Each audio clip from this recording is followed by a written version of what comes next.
আমার এতটুকুন কথা বুঝে থাকলে সবাই একটু আওয়াজ করে বলবেন, বাংলাদেশে সর্বপ্রথম ইসলাম প্রচার করেছেন কারা? একটু জোরে মহব্বতে বলেন না। তার অর্থ হলো মদিনার ইসলামের সাথে সাথেই বাংলাদেশের ইসলামী চেতনা জাগ্রত হয়েছে। মদিনার ইসলামের সাথে সাথেই বাংলাদেশে ইসলামের অগ্রযাত্রা শুরু হয়েছে। মক্কাতুল মুকাররমা থেকে নবী হিজরত করে মদিনাতুল মুনাওয়ারা থেকে মক্কা বিজয় করে আল ইয়াউমা আকমালতু লাকুম দীনাকুম ওয়া আতমামতু আলাইকুম নি'মাতি ওয়া রাদিতু লাকুমুল ইসলাম দীনা। এই আয়াতের পরে রাসূল যখন সাহাবায়ে কেরামকে ঘোষণা করেছিলেন বাল্লিগু আন্নী ওয়ালাউ আয়া, বাল্লিগু আন্নী ওয়ালাউ আয়া, হাদিস সাক্ষী মুহাদ্দিসিনগণ বর্ণনা করেন যেই সাহাবী যে উঠেছিলেন, যেই সাহাবী যেই ঘোড়ায় ছিলেন, যেই সাহাবী যেই গাধার উপরে ছিলেন, গাদার লাগাম, উটের লাগাম এবং খচ্চরের লাগাম ছেড়ে দেওয়া হয়েছে, গুড়ার লাগাম ছেড়ে দেওয়া হয়েছে। ওদের উদ্দেশ্যে গুড়া যেদিকে ছুটেছে, আর গাদা যেদিকে ছুটেছে, উট যেদিকে ছুটেছে, পৃথিবীর দিকে প্রান্তে প্রান্তে সাহাবায়ে কেরাম সেদিক ছুটে গিয়ে আল্লাহর নবীর দ্বীন ইসলামকে জিন্দা করেছেন।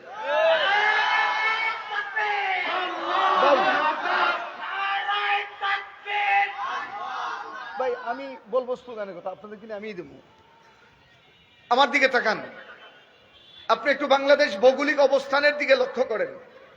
আমাদের বাংলাদেশটা ৫৬,০০০ বর্গমাইল এরিয়ার একটি ছোট্ট রাষ্ট্র, পৃথিবীর ভূখণ্ডে একটি ছোট্ট রাষ্ট্র। মূল ম্যাপ যদি আপনি দেখেন, বাংলাদেশ লিখতে যতটুকু জায়গা লাগে এতটুকু জায়গার আমাদের ম্যাপে নেই। পৃথিবীর দৃষ্টিভঙ্গি থেকে রাষ্ট্রটি খুবই ছোট, কিন্তু মেরুকরণের দিক থেকে এই রাষ্ট্রের প্রভাব প্রতিপত্তি ইউরোপ আমেরিকার নজর পর্যন্ত এই রাষ্ট্রে আছে। কিভাবে দেখেন, এই বাংলাদেশের ৩ দিক থেকে পরিবেষ্টন করে আছে পৌত্তলিক রাষ্ট্র, হিন্দুত্ববাদের রাষ্ট্র, ভারত কিংবা ইন্ডিয়া। এই পূর্ব দক্ষিণ কোণারে ছোট্ট একটি ভূমি জুড়ে বর্ডারের একটু অংশ আছে মায়ানমারের, আর দক্ষিণ অঞ্চল পুরাটাই হচ্ছে আপনার কি সাগর আর সাগর, মহাসাগর। তার অর্থ হচ্ছে এই ভূখণ্ডের চতুর্দিকে ৩ দিক থেকে বিজাতিরা ঘেরা। এই রাষ্ট্রের ৩ দিক থেকে আল্লাহ পথ থেকে বিচ্যুত মানুষগুলা ঘেরা, যাদের ধর্ম হচ্ছে সনাতন, যারা হিন্দুত্ব ধর্ম কায়েম করে, রাম রামের স্লোগান দে, জয় শ্রীরামের স্লোগান দে। একটু চিন্তা করে দেখেন, বাংলাদেশের বর্ডারের পরে ১০০০ মাইল ব্যাপী মুসলমানদের অস্তিত্ব নাম নিশানা খুবই কম। আল্লাহ তাআলা এই পৌত্তলিকদের পরিবেষ্টনে ঘেরা ছোট্ট এই রাষ্ট্রের ভূখণ্ডে ৫৬,০০০ বর্গমাইল এরিয়ার ভিতরে কালেমার নূরকে প্রস্ফুটিত করেছেন, কালেমার নূরের ফুলের সুবাসকে সুবাসিত করেছেন। এই বাংলাদেশ জুড়ে যারা প্রথম এই দ্বীনের প্রচার প্রসার করেছেন তারা হচ্ছেন আল্লাহর নবীর হাতের করা ছাত্র সাহাবায়ে কেরাম। এই জন্য দেখবেন বাংলাদেশের মাটির একটা তাসির, বাংলাদেশের মাটির একটা তাসির, কে কোন দল করে এটা পড়ে। যখনই বাংলাদেশের এই বর্ডারের ভিতরে কোন বেঈমান পশ্চিমাদের পাঁচটা গোলাম কিংবা পৌত্তলিকদের পাঁচটা গোলাম কিংবা নাস্তিকদের পাঁচটা গোলামরা ইসলামকে টার্গেট করে আল্লাহর তৌহিদের বিরুদ্ধে, প্যারা নবীর রিসালাতের বিরুদ্ধে, কোরআনের আদর্শের বিরুদ্ধে, মুসলিম উম্মার চেতনার বিরুদ্ধে যখনই কোনো বিজাতির চক্রান্ত পড়ে ইসলাম ও মানবতাকে আক্রমণ করে, এই দেশের তৌহিদি জনতা বুকের রক্ত দিয়ে তা প্রতিহত করে। সত্য না মিথ্যা জোরে খান? আরে ভাই একটু জোরে বলেন না, সত্য না মিথ্যা একটু জোরে বলেন। এই দেশের মুসলমান সব বরদাস্ত করতে পারে, কিন্তু মগর ইসলামের বিরুদ্ধে কোনো ষড়যন্ত্র বরদাস্ত করতে পারে না। কথা বলেন না, ঠিক কিনা? আওয়াজ করে জোরে বলেন না ভাই। আমাদের দেশের এই শিক্ষা, এই সূচনা লগ্ন থেকেই আমাদের ছোট্ট ছোট্ট কচি খুকামণিদেরকে আমরা ইসলামের এই অনুগতশীল হওয়ার শিক্ষায় শিক্ষিত করি। মক্তব শিক্ষার মাধ্যমে আলিফ বা তা সা আউযুবিল্লাহ বিসমিল্লাহ শিক্ষার মাধ্যমে বুনিয়াদী শিক্ষা হিসেবে ইসলামকে আমরা আমাদের সন্তানদের সিনায় আগে দিই। এই জায়গায় নজর পড়ে পশ্চিমা কুত্তাদের। আরে ভাই কথা বলেন না। দীর্ঘদিন তারা মেকানিজম করছে। এ উলামায়ে কেরাম ভালো করে খেয়াল করেন, আমি যেই ভূমিতে কথা বলছি, বর্তমান যদি আপনি দাড়িপাল্লা দিয়ে মাপেন, এই ভূমি যে সমস্ত আলেমদেরকে প্রোডাকশন দিয়েছে, এই ভূমি যে সমস্ত আলেমদেরকে প্রোডাকশন দিয়েছে, সারা বাংলাদেশের এলেমের ওজনের দিক থেকে এই ভূমির সন্তানদের এলেমের পাল্লা ভারী হয়ে যাবে। আমি এখানেই কথা বলছি, আমি এই জায়গায় কথা বলছি। এখন বাংলাদেশের শীর্ষ উলামায়ে কেরাম যারা আছেন তারা বেশিরভাগ আপনাদের উপজেলায়। আমি এই জায়গায় কথা বলছি, বাংলাদেশের মূল ফাউন্ডেশন ছিল, বাংলাদেশের চেতনার সাথে সম্পৃক্ত, বাংলাদেশের মূল আদর্শের জায়গা ছিল যে সূর্য ওঠার আগেই আমাদের সন্তানগুলা তাদের চোখ ফুটার আগেই কোরআন বুকে দিয়ে তাদেরকে মক্তবে পাঠিয়ে আল্লাহর কোরআনের দীক্ষায় দীক্ষিত করা। আরে ভাই কথা বলেন না, ঠিক কিনা জোরে বলেন। এখন ভারতের মামুদের গুম হারাম হয়ে গেছে পশ্চিমা কুত্তাদের। ষড়যন্ত্র আঁকতে লাগলো। ওরা জানে যে বাংলাদেশের মুসলমান যেইভাবে ইসলাম ও মানবতাকে মহব্বত করে, কোরআনকে যেইভাবে তারা আগলিয়ে রাখে, কোরআনের শিক্ষার বিকল্প যদি কোনো আমরা থিওরি তুলে ধরি তাহলে আমরা দাঁড়াতে পারবো না।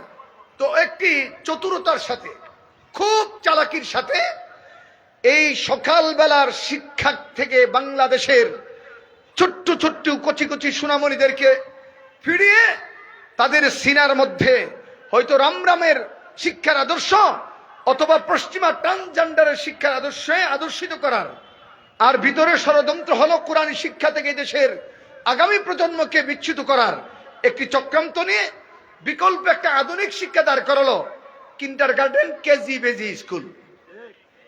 আরে ভাই কথা বলেন না, ঠিক কিনা। স্লোগান দিয়ে দিল আমাদের ছেলেদেরকে আধুনিক বানাতে হবে, তারা ডিজিটাল হতে হবে, তারা স্মার্ট হতে হবে, বিশ্বের যুগের সাথে তাল মিলিয়ে তাল রেখে চলতে হবে। এই জায়গায় আমি এদের এই ষড়যন্ত্রের কথা আমি এইভাবে বলি। আমি আপনাদেরকে জিজ্ঞাসা করি, আল্লাহর কোরআন যা আল্লাহ আমাদের নবীর কাছে ওহির মাধ্যমে নাজিল করেছেন, ওই কোরআন ১৫০০ বছর পূর্বে যেমন ছিল এখনো তেমন আছে না নাই? একটু জুড়ে চিল্লিয়ে বলেন আসেনি?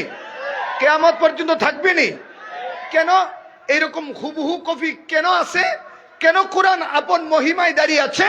কেন কোরআন তার অবস্থানকে অক্ষুণ্ণ রেখে কিয়ামত পর্যন্ত চলবে? আল্লাহ তাআলা, এই আমার মনোহরগঞ্জের ভাইরা ভালো করে শুনো, দিলের কান লাগাইয়া শুনো, মনোযোগ দিয়া শুনো।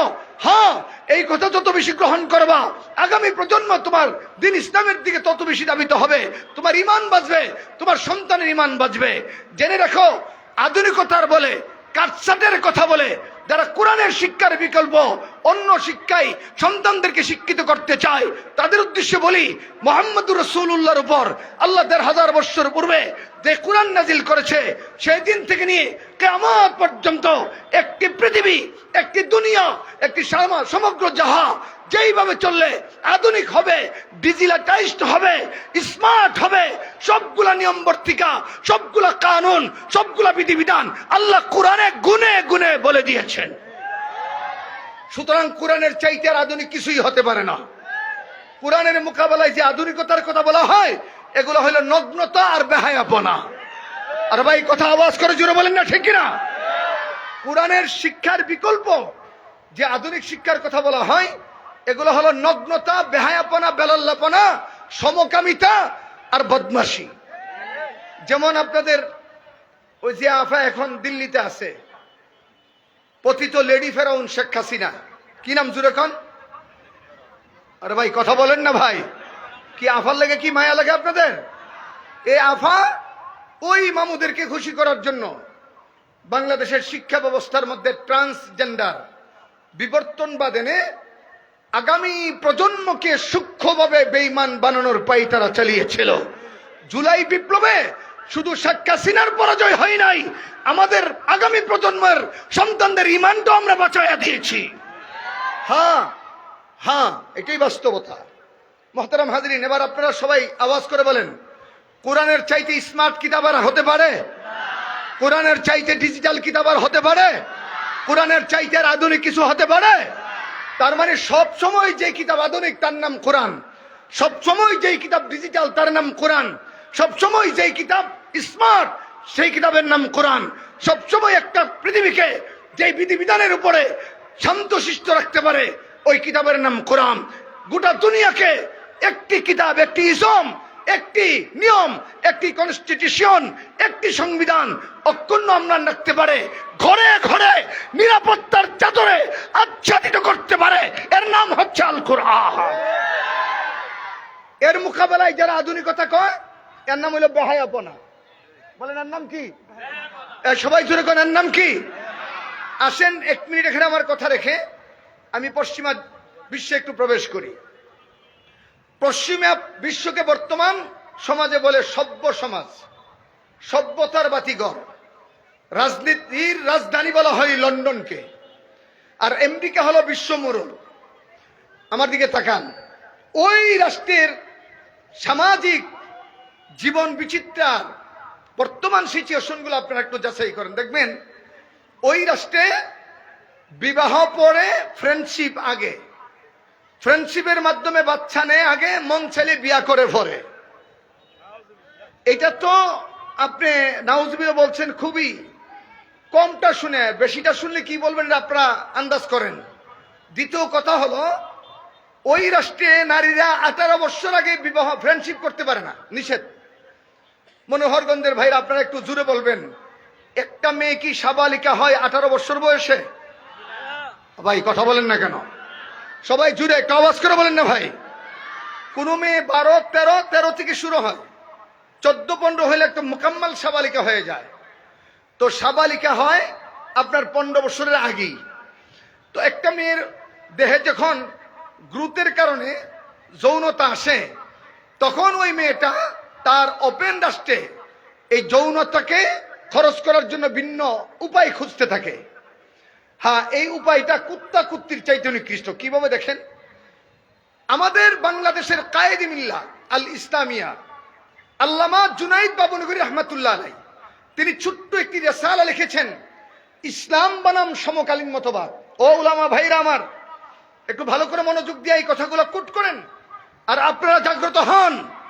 মনে রাখবেন, আলেমরা যতক্ষণ সমাজের দায়িত্ব না নেবে, চোর আর ডাকাত, হাইজ্যাকার, দুর্নীতিবাজ সমাজ বন্ধ হবে না। হ্যাঁ, এটাই বাস্তবতা। আমরা দেখেছি পরিবর্তনের পরেও কিছু লুটেরাদেরকে আমরা দেখেছি, পরিবর্তনের পরেও কিছু চোরদেরকে আমরা দেখেছি, পরিবর্তনের পরেও কিছু চাঁদাবাজকে আমরা দেখেছি। ইনশাআল্লাহ আগামীর বাংলাদেশ হবে চাঁদাবাদ মুক্ত বাংলাদেশ, আগামীর বাংলাদেশ হবে দুর্নীতি মুক্ত বাংলাদেশ।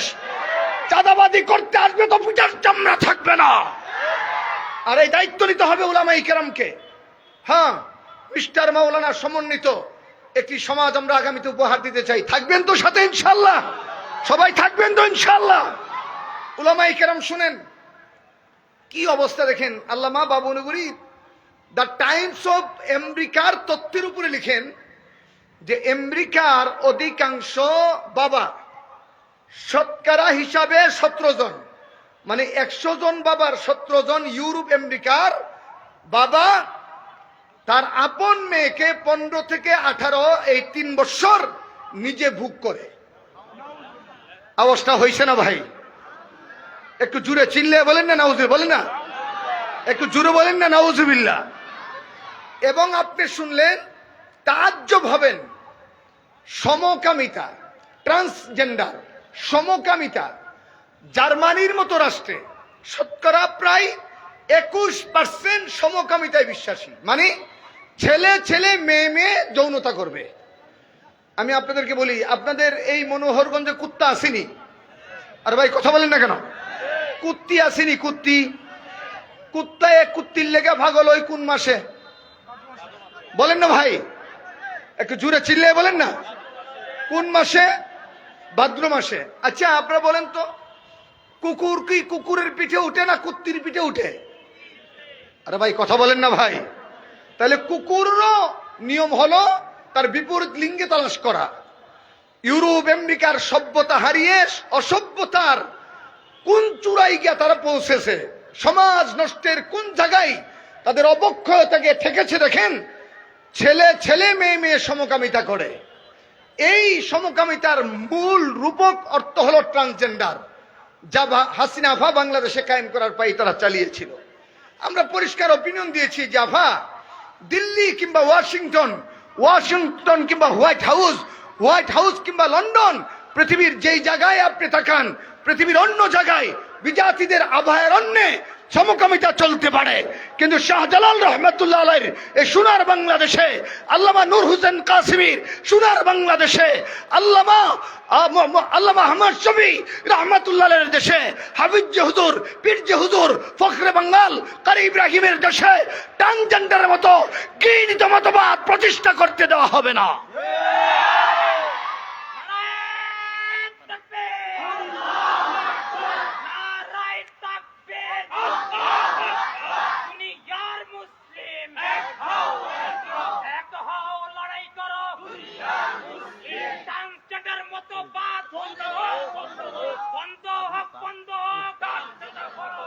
মানে না মানবো না ট্রান্সজেন্ডার মতবাদ, ইসলামের শত্রুরা হুঁশিয়ার সাবধান, বিজাতীয় দোসররা মার্কিনী দোসররা, ইন্ডিয়ার দোসরেরা, ইসলামের শত্রুরা বিপ্লব বিপ্লব ইসলামী বিপ্লব ইনকলাব ইনকলাব জিন্দাবাদ জিন্দাবাদ, কওমি মাদ্রাসা সংগঠন জিন্দাবাদ, জিন্দাবাদ জিন্দাবাদ, বিপ্লব বিপ্লব। এতক্ষণ কথা বুঝে থাকলে বলেন, পশ্চিমা রাষ্ট্র এগুলো সভ্যতার রাষ্ট্র না অসভ্যতার রাষ্ট্র? হ্যাঁ, সভ্যতা যদি চান তাহলে আসতে হবে আল্লাহর কোরআনের কাছে। এবার আমার মূল পয়েন্ট শুনেন। জুড়ে যত জুড়ে বলবেন ইমান তত বাড়বে। বলেন, আল্লাহর পক্ষ থেকে কোরআনের পরে আর কোন কিতাব আসবে? একটু জুড়ে মহব্বতে বলেন না ভাই, আসার সুযোগ আছে? এবার আপনারা বলেন, আমি শুনি।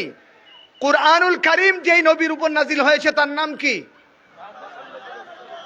আমার যুবকরা জুড়ে বলো, এবার মহব্বতে বলো, আমার নবীর পরে আর নবী আসবে? এই ফয়সালা কার? জুড়ে, আরো জুড়ে। যারা বলবে আমার নবীর পরে নবী আসবে তারা কি? না, এই আওয়াজও হবে না,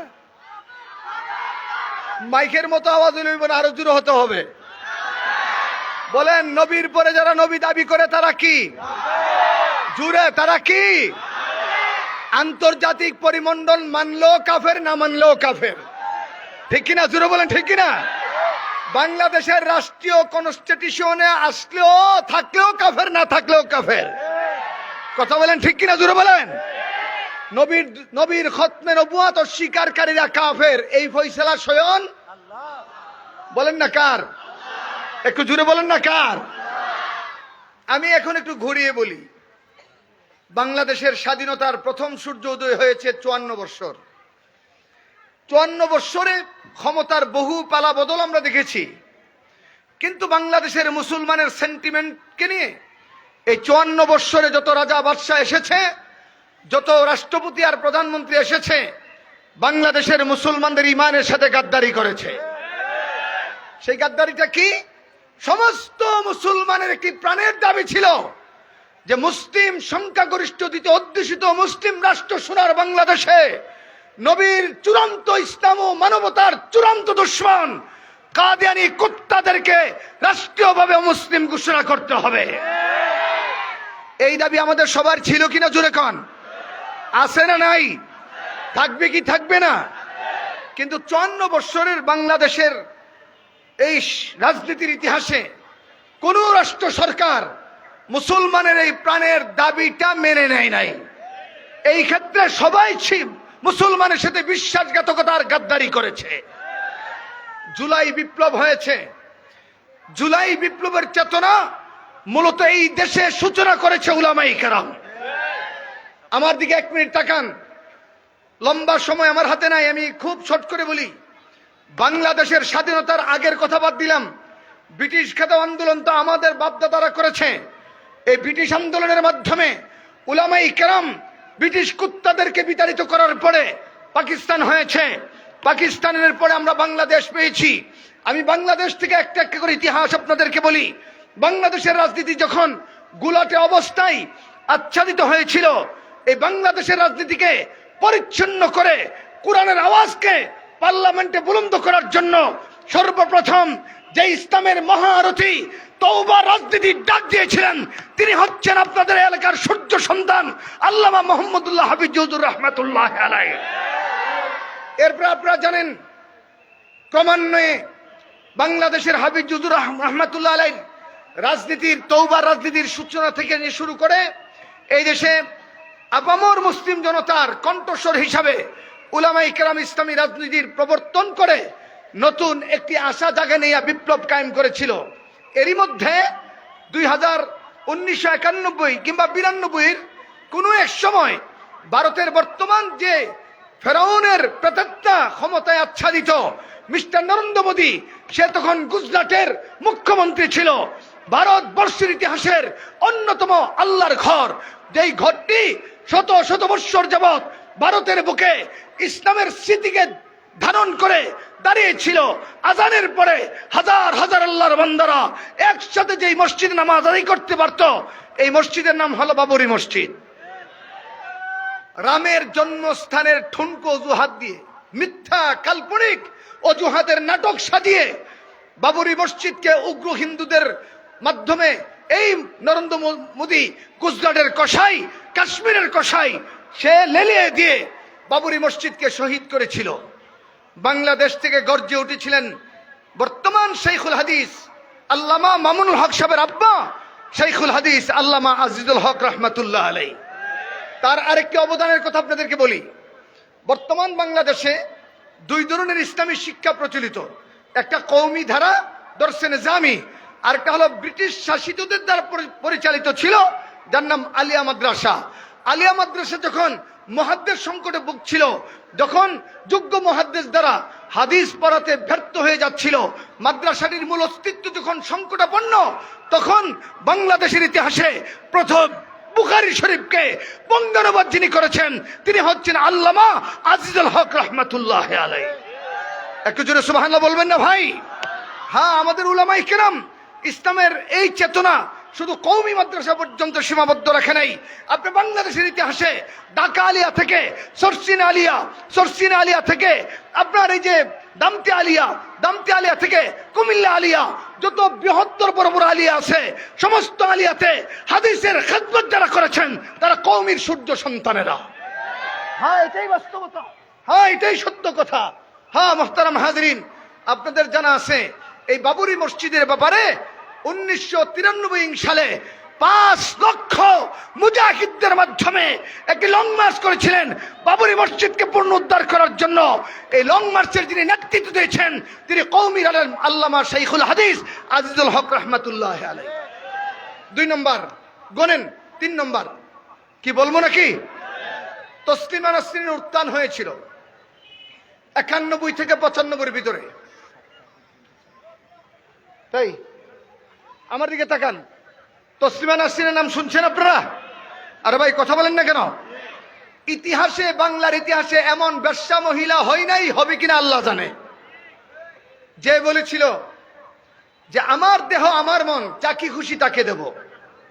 নাউজুবিল্লাহ, একটু জোরে বলবেন না? একটু জোরে বলেন না নাউজুবিল্লাহ। সর্বপ্রথম রাষ্ট্রীয়ভাবে যৌনতাকে আম করার জন্য যেই বেশ্যা নারী পশ্চিমাদের দ্বারা প্ররোচিত হয়ে বাংলাদেশের নারী সমাজকে উলঙ্গ করার জন্য বিপ্লব শুরু করেছিল, তার নাম ছিল তসলিমা নাসরিন। তার পেছনে ছিল ভারত, হয়ে ওয়াশিংটন, কানাডা এবং বিজাতি রাষ্ট্রগুলা। এই তসলিমাকে যারা আন্দোলন করে বাংলার জমিন থেকে বিতাড়িত করে আমার মা বোনদের শালীনতাকে বাঁচিয়েছেন, তারা হচ্ছেন কওমি উলামায়ে কেরাম। একটু জোরে আল্লাহু আকবার জোরে বলবেন না?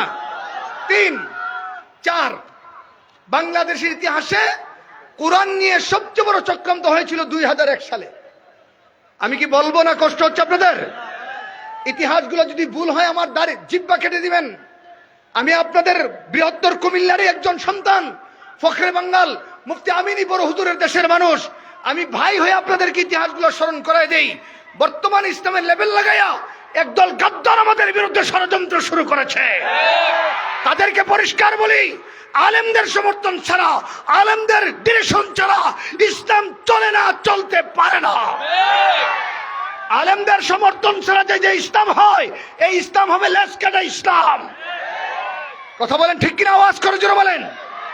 2001 সালে জানুয়ারি মাসের 1 তারিখ এই দেশের নাস্তিকদের প্ররোচনাকারী যেই বেয়াদব আইন আদালতের মাধ্যমে নাস্তিকদেরকে সিকিউর করেছে, তার নাম হচ্ছে কুখ্যাত ডক্টর কামাল। আর ভাই কথা বলেন না, কি নাম? নওগাঁ জেলার একটি তালাক সংক্রান্ত বিষয়ের মামলাকে হিয়ারিং করে 2000 জানুয়ারি মাসের 1 তারিখ বাংলাদেশের হাইকোর্ট থেকে 2 জন বিচারপতির বেঞ্চে একটি ঘৃণিত, প্রত্যাখ্যাত এবং নিন্দিত ইসলাম বিদ্বেষী সবচেয়ে বড় ষড়যন্ত্রের রায় হয়েছিল ফতুয়া, সব ধরনের ফতুয়া নিষিদ্ধ, অবৈধ। আওয়াজটা হয়েছে না? একটু জোরে কান। ফতুয়া মানে আল্লাহর বিধান, ফতুয়া মানে নবীর বিধান, নবীর বিধান নিষিদ্ধ মানে গুয়াকে ইসলাম নিষিদ্ধ। বলেন ফতুয়া নিষিদ্ধ মানে? আরে ভাই কথা বলেন না ভাই। বাংলাদেশের সংবিধানে আছে হাইকোর্ট যদি কোনো রায় দেয়, ভালো করে খেয়াল করেন, বাংলাদেশের সংবিধান আছে হাইকোর্ট যদি রায় দেয় আর হাইকোর্টের রায়কে যদি সরাসরি প্রত্যাখ্যান করা হয় তাহলে রাষ্ট্রদ্রোহিতার মামলা হবে। কিন্তু এই আইন তো প্রগতিশীলদের জন্য, আল্লাহওয়ালাদের জন্য আর কুছ আইন ভি বাকি है। কথা বলেন না ঠিক কিনা?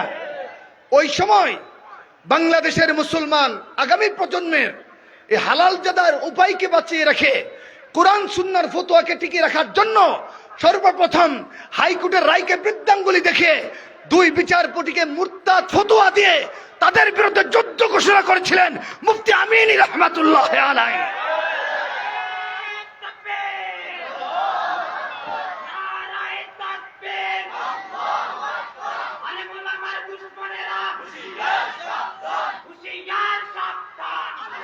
শুনেন, আমি একটু আপনাদেরকে জিজ্ঞেস করতে চাই, কোন মুসলমানের জীবন থাকতে সে মানতে পারে যে কোরআনের ফতোয়া চলবে না? আর ভাই কথা বলেন না, মানতে পারে? যে নবীর বিধান চলবে না, এটা কেউ মানতে পারে? মানলে কি তার ঈমান থাকবে? ফলশ্রুতিতে তিনি এইভাবে ঘোষণা দিলেন যে ফতোয়ার বিরুদ্ধে রায় দিয়া 2 বিচারপতি মুরতাদ হয়ে গেছে, আর মুরতাদদের শাস্তি হলো মৃত্যুদণ্ড, মামলায় ডরাই না। এই ছিল মুফতি আমিন রহমাতুল্লাহের হেডিং। তিনি সারা বাংলাদেশের শিশু উলামা ইকরামকে ডেকে ইসলামী আইন বাস্তবায়ন কমিটি করলেন। এর উদ্দেশ্য হলো রাজনীতির বাহিরে উলামা ইকরামের ঐক্যবদ্ধ পথ চলা, যে সংগঠনের কাজ হবে ইসলাম বিরোধী সমস্ত চক্রান্তের দাঁত উপড়িয়ে ফেলা। আল্লাহু আকবার। 2001 সালের 2 ফেব্রুয়ারি তিনি আইন বাস্তবায়ন কমিটির নামে পল্টন ময়দানে ঐতিহাসিক উলামা শেখ সম্মেলন করে 3 তারিখ তিনি হরতাল ঘোষণা করলেন ঢাকা শহরে। ওই দিন এনজিওদের সমাবেশ হওয়ার কথা ছিল। ওখানে ওই হরতালে মোহাম্মদপুর এই নাস্তিকেরা এই ডক্টর কামালের প্ররোচনায় প্ররোচিত বেঈমানরা ষড়যন্ত্র করে মোহাম্মদপুর মসজিদে বাদশা মিয়া নামক একজন পুলিশকে তারা পিটিয়ে হত্যা করে এই মামলার আসামি করা হয় আল্লামা শাইখুল হাদিস আজিজুল হক রহমাতুল্লাহ আলাই, মুফতি আমিন রহমাতুল্লাহ আলাই সহ অসংখ্য উলামা ইকরামকে। উদ্দেশ্য ছিল ফতোয়া বিরোধী রায় বহাল রাখা, আলেমদেরকে কণ্ঠ স্তব্ধ করে বাংলাদেশ থেকে ইসলামকে বিতাড়িত করা। কিন্তু আল্লাহর মেহেরবানি, বাংলাদেশের মধ্যে ইসলামের একটা উর্বর জায়গার নাম হচ্ছে ব্রাহ্মণবাড়িয়া। আরে ভাই কথা বলেন না, বলেন উর্বর জায়গার নাম কি? এই 6 ফেব্রুয়ারি ব্রাহ্মণবাড়িয়ার তৌহিদি জনতা উলামা ইকরাম বড় হুজুরের নেতৃত্বে, তখন হুজুরের বয়স ছিল 130 বছর, আল্লামা সিরাজুল ইসলাম বড় হুজুর, আল্লামা সিরাজুল ইসলাম বড় হুজুর তিনি নেতৃত্ব দিলেন। মুফতি আমিনী জেলে যাক, তার ফাঁসি হোক, শাইখুল হাদিস জেলে যাক, তার ফাঁসি হোক, কিন্তু ফতোয়া বিরোধী রায়ের পক্ষে আমরা আপোষ করব না। ওই দিন তখন স্বরাষ্ট্র মন্ত্রণালয়ে ছিল মিস্টার নাসিম। নাসিমের নির্দেশে আমার ব্রাহ্মণবাড়িয়ার তৌহিদ জনতার বুকে গুলি চালিয়ে 6 জনকে স্পট শহীদ করে। 6 জন, এর মধ্যে আমি ইয়াকুব উসমানী, আমি আপনাদের ভাই, আমার এই বাম পাও হাঁটুর উপরে গুলি লেগে ওই পাশ দিয়ে বের হয়ে আমিও পঙ্গুত্ব বরণ করি। 135 জনের মতো আমরা পঙ্গুত্ব বরণ করি। ফলশ্রুতিতে ওই রক্তের বিনিময়ে ওই বছর আল্লাহ তাআলা শেখ হাসিনার প্রথম পরাজয় এবং 4 দলীয় জোটের বিজয় দান করেন। এদিকেও আমার যাওয়ার সুযোগ নাই। তাহলে 4 নম্বর, ফতোয়া বিরোধী রায়ের বিরুদ্ধে যারা রক্ত দিয়েছে তারা কোন দলের? কওমি উলামায়ে কেরাম। বলেন তারা কোন দলের? একটু জোরে বলেন না কোন দলের? সবাই জোরে বলেন না কোন দলের? আহমদ শরীফের উত্থান হলো ঢাকা ইউনিভার্সিটিতে, এই প্রথম নাস্তিকতার বীজ। এই বীজের শিকড় উপড়িয়েছে কওমি উলামায়ে কেরাম।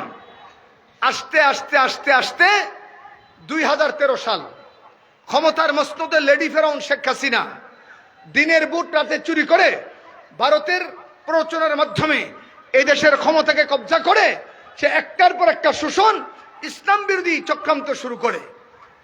2013 সালে যুদ্ধাপরাধীদের বিচারের নামে একটি গণজাগরণ মঞ্চ প্রতিষ্ঠা করেছিলেন ওই শাহবাগে।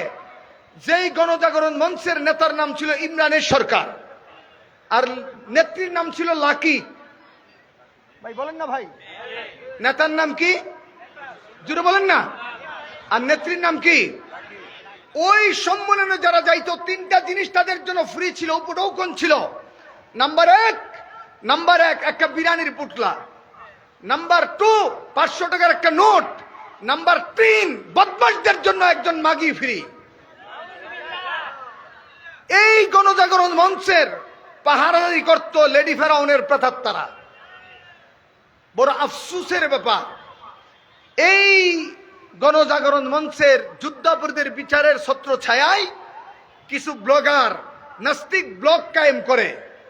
এর মধ্যে একটি ব্লগের নাম হচ্ছে থাবা বাবা। এই থাবা বাবা ব্লগের পরিচালকের নাম ছিল রাজীব। আল্লাহর মেহেরবানি, কে বা কাহারা এই রাজীবকে তার দলের লোকেরাই ক্ষমতার বাগবটরা বনবনী না হয় তাকে হত্যা করে। এই রাজীব হত্যা হওয়ার পরে আপনাদের পতিত লেডি ফেরাউন শেখ হাসিনা বলেছিল রাজীব হচ্ছে দ্বিতীয় মুক্তিযুদ্ধের প্রথম শহীদ। রাজীব কেমন শহীদ আমি আপনাদেরকে বলি। রাজীব থাবা বাবা ব্লগে সে নিজে লিখেছে মোহাম্মদুর রাসূলুল্লাহ যে মুসলমানের নবী, সে একজন লুচ্চা ছিল। আওয়াজটা হয় নাই, আপনারা জোরে কান, একসাথে চিল্লে জোরে বলেন নাউজুবিল্লাহ। এবার আপনাদেরকে বলি যে আমার নবীর চরিত্রে আঘাত করে সে কি শহীদ না জাহান্নামের কীট? একটু জোরে বলেন, সে কি শহীদ হতে পারে? সে আবু জাহেলের প্রেতাত্মা, যে বেঈমানদের প্রেতাত্মা। আর এই বেঈমানের প্রেতাত্মাকে শেখ হাসিনা বলেছে দ্বিতীয় মুক্তিযুদ্ধের প্রথম শহীদ। নাউজুবিল্লাহ একটু জোরে বলবেন না। এই শেখ হাসিনার তাহাজ্জুদ নামাজটা এমনই ছিল। কে ধরবে এই নাস্তিকদের লাগাম? বাংলাদেশের ইতিহাসে একজন পিওর আল্লাহর খাস বান্দা, বাংলাদেশের ইতিহাসের অবিসম্বাদিত ইসলামী লিডার, মুজাহিদে শাইখুল আরব ওয়াল আজম আওলাদ রাসূল আল্লামা হুসাইন আহমদ মদনী, ওনার খাস শাগরেদ এবং খলিফা, হাটহাজারী মাদ্রাসার ইতিহাসের সবচেয়ে দীর্ঘ সময়ের মহাপরিচালক, বাংলাদেশের ইতিহাসের কিংবদন্তি ইসলামী রাহবার, আমার শাইখ মুর্শিদ, আপনাদের শাইখ মুর্শিদ আল্লামা আহমদ শফি রহমাতুল্লাহ আলাইহি।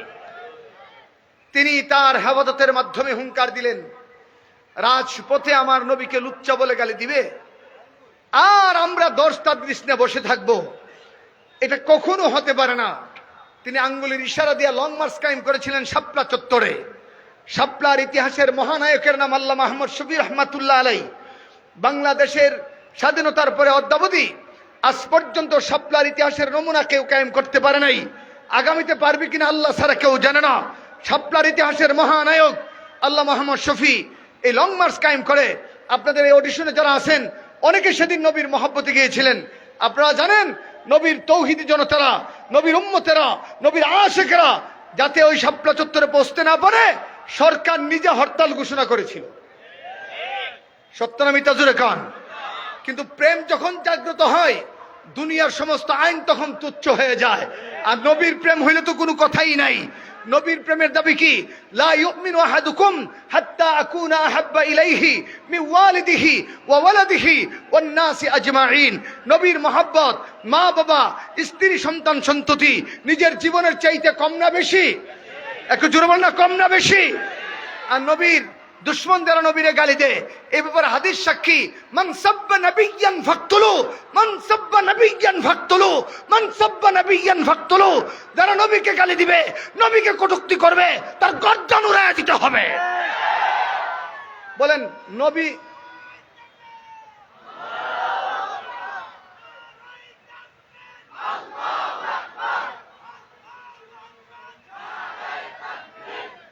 আমার দিকে তাকান, বলেন কেউ যদি নবী না মানে তার বিরুদ্ধে আমাদের কোনো আক্রোশ নেই, আফসোস আছে, কিন্তু নবীরে গালি দিলে তার বেঁচে থাকার অধিকার নাই।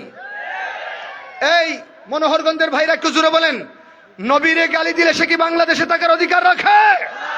জোরে বলেন, তাকে বাংলাদেশে থাকতে দেওয়া যায়? ডক্টর ইউনূসকে বিনয়ের সাথে বলি, যে চেতনায় জুলাই বিপ্লব হয়েছে, এই চেতনায় আপনি ধারণ করেন, নতুবা আপনার বিরুদ্ধে আমরা দাঁড়াবো। আর ভাই কথা বলেন, ঠিক কিনা জোরে বলেন। চেতনার প্রথম দাবি, বাংলাদেশের 56,000 বর্গমাইল এরিয়ার ভিতরে যারাই নবীকে গালি দিবে, গুস্তাখে রাসূল, দুশমনে রাসূল, তাকে মৃত্যুদণ্ডের ব্যবস্থা করতে হবে। এই দাবির সাথে আপনারা একমত? কারা কারা হাত উড়ে আল্লাহকে দেখান। সংসদে আইন চাই, কাফের কাফের, কাফের কাফের, সবাই বলেন, নবীর পরে নবী নাই, সংসদে আইন চাই। আমরা পরিষ্কার বলি, আমরা পরিষ্কার বলি, আমরা বারবার বলি, পরিষ্কার বলি, রাষ্ট্র যদি আইন করতে ব্যর্থ হয়, নবীর দুশমনদেরকে, নবী কিনা কটূক্তিকারীদেরকে যদি মৃত্যুদণ্ডের বিধান করতে ব্যর্থ হয়, তাহলে আইন আমরা হাতে নিয়ে নবীর দুশমনদের গর্দান উড়াইয়া দেব। এই ক্ষেত্রে আমরা জীবনের মায়া করব না। কেন? আমার জীবনের চাইতে আমার নবীর মহব্বতের দাম বেশি। এই শাপলা চত্বরে গালি দিবে, নবীকে যে গালি দিবে, হত্যাটাকে করতে হবে। নবীকে যে গালি দিবে, নবীর পরে নবী নাই, ফলশ্রুতিতে গভীর রাতে তাহাজ্জুদের সময় 1,54,000 বুলেটের গুলি আমরা বক্ষণ করেছি। 1,54,000 গুলি আমাদের বুকে ছোড়া হয়েছে।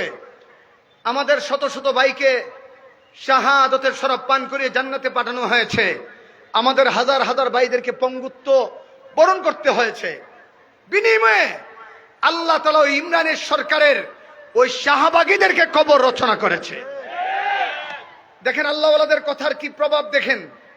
অনেকে তো আমরা বুঝি না। শাইখুল ইসলাম আল্লাহ মাহমুদ শফি তার জবানে বলেছিলেন, রহমতুল্লাহ আলাইহি তার জবানে বলেছিলেন যে হেফাজতের ইসলামের কর্মীরা থাকবে, শাহবাগের বেঈমানরা থাকতে পারবে না। আপনাদেরকে জিজ্ঞাসা করি, কালের বিবর্তনে হেফাজতের কর্মীরা আছে না নাই? জোরে বলেন, আছে না নাই? এখন কোন শাহবাগের বদমাইশরা কোথায়? বলেন না কোথায়? নাই। থাকলেও পরিচয় দেওয়ার ক্ষমতা নাই। দিবে তো বাংলার জনগণ জুতা পেটা করবে। কথা বলেন ঠিক কিনা?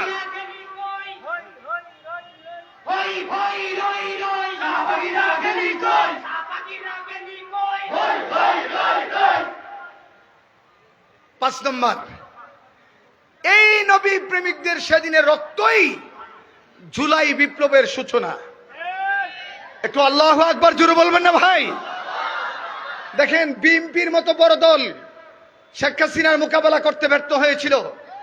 জামাত ইসলামের ভাইরা কেউ কেউ আওয়ামী লীগ সাজে গেছিলেন, কিন্তু আমরা আমাদের সক্রিয়তা বজায় রেখে নবীর ইজ্জতের জন্য লড়াই করে গিয়েছি।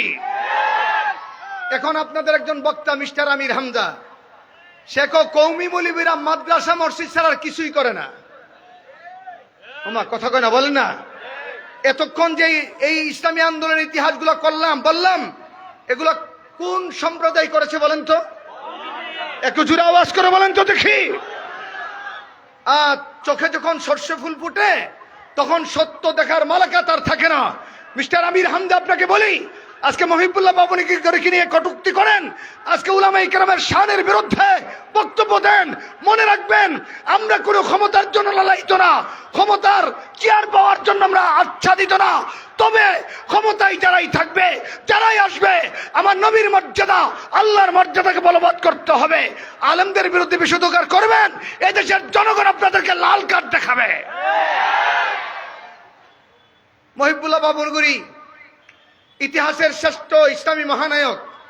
তিনি ওই আল্লাহ নবীর সাহাবী হযরত উমরকে যে দর্শনকারী বলছে, তার একটা গালি দিয়েছিল। কথা বুঝেন নাই? আপনারা বলেন না, আমার নবীর সাহাবী উমর ইসলামের ইতিহাসের দ্বিতীয় খলিফা, যার সময়ে পৃথিবীতে সবচেয়ে বেশি ইসলাম সম্প্রসারণ হয়েছে। নবী বলছে, আমার পরে নবী নাই, নবী হলে উমর হতো। উনারে যদি দর্শনকারী করে কেউ গালি দেয়, কোন আল্লাহওয়ালা কি তা সহ্য করতে পারে?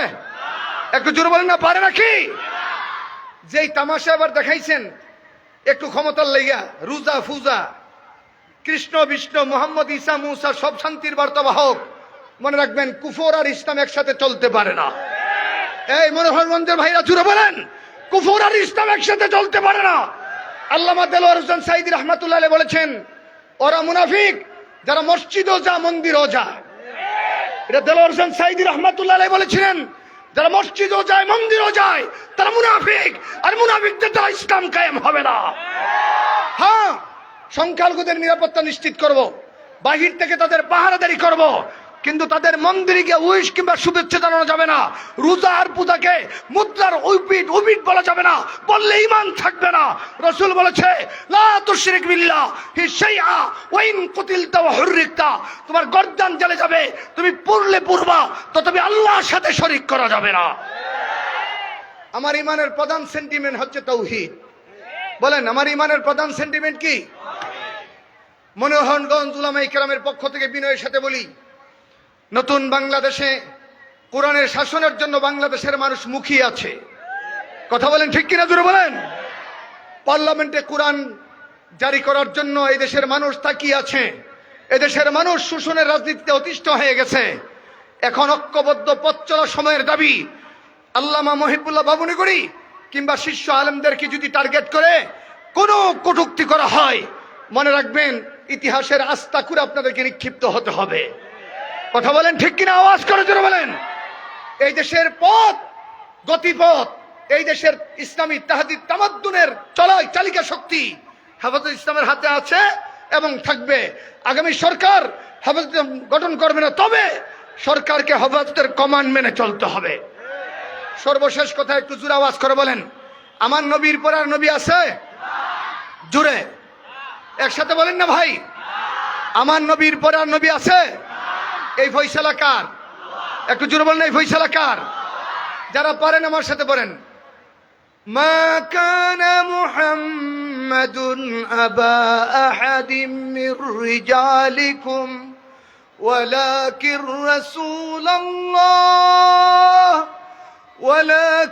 রাসূলুল্লাহি ওয়া খাতামান নাবিয়্যিন।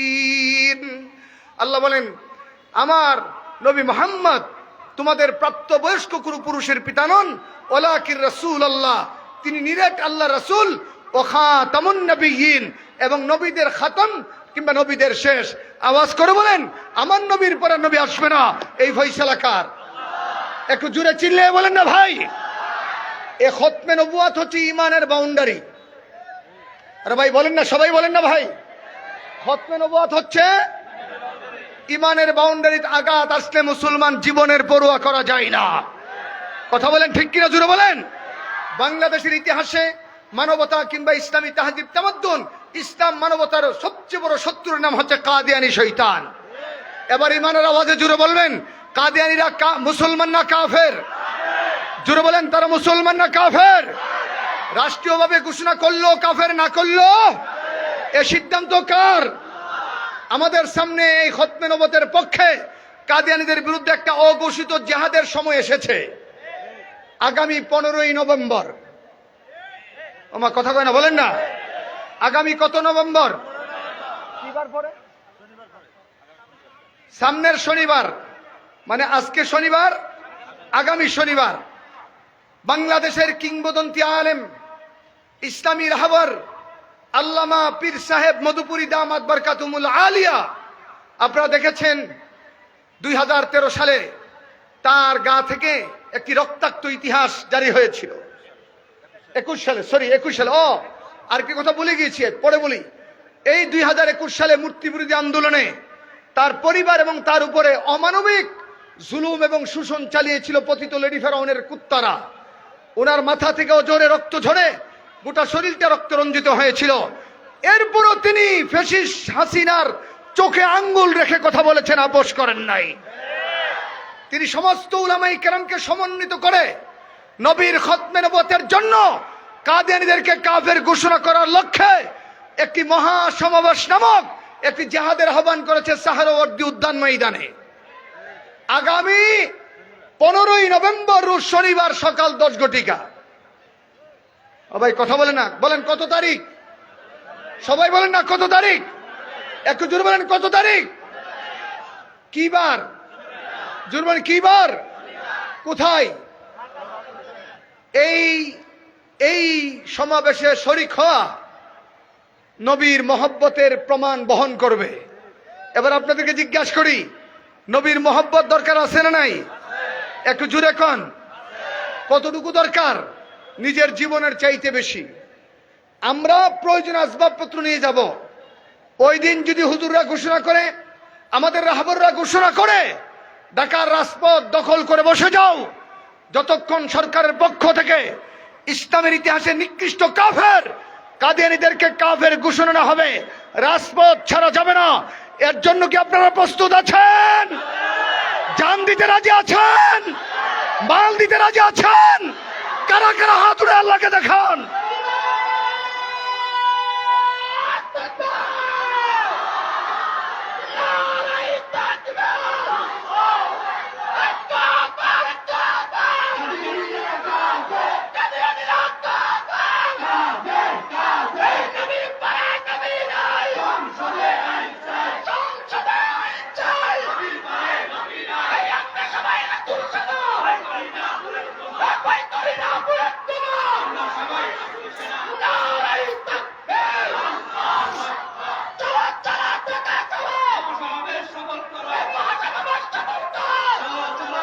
আমি আল্লামা আব্দুল হামিদ মধুপুরী পীর সাহেবের আহ্বানে এবং এই মহাসমাবেশের কর্ণধার হবেন আমাদের খতিব সাহেব হুজুর আল্লামা আব্দুল মালেক সাহেব, যিনি আপনাদের সূর্য সন্তান না, গোটা দেশের সূর্য সন্তান। ঠিক কিনা একটু জোরে বলেন? দেশের সর্ববৃহৎ উলামায়ে কেরাম সহ আরব, আজম, পাকিস্তান থেকে অংশগ্রহণ করার জন্য বিশ্বের শ্রেষ্ঠ উলামায়ে কেরাম চলে এসেছেন, যার একজন মাওলানা আল্লামা গাজী আওরঙ্গজেব ফারুকী সাহেব আজকে এখানে আসবেন। এখন এই মনোহরগঞ্জ থেকে আপনারা যাবেন তো ইনশাআল্লাহ? আমি একটা দাবি করে যাই আপনাদের কাছে, আপনাদের সন্তান আব্দুল মালেক সাহেব, আপনাদের সন্তানের এখানে বসে আছে। আপনারা নবীর প্রেমের সবচেয়ে বেশি উদাহরণ থানা